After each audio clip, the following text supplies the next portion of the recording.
Diane, a young Christian university student, was home for the summer.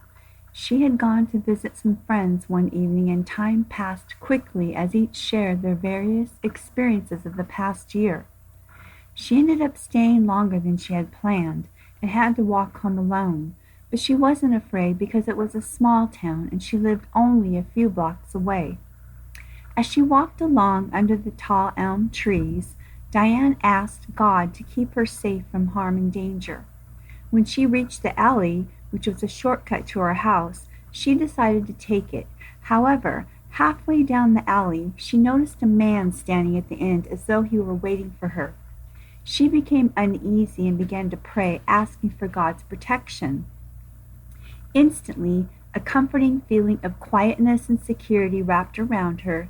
She felt as though someone was walking with her. When she reached the end of the alley, she walked right past the man and arrived home safely. The following day, she read in the paper that a young girl had been raped in the same alley just 20 minutes after she had been there.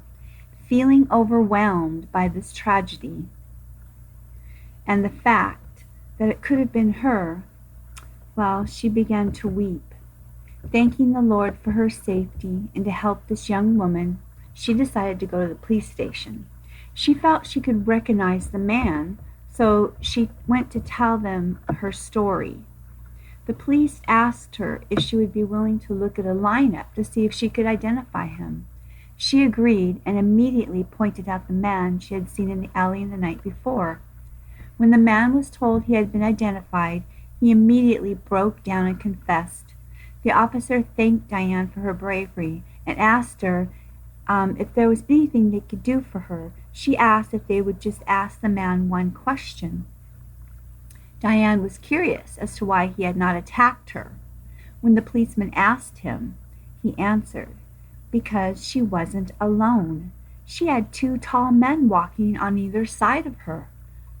The moral of the story?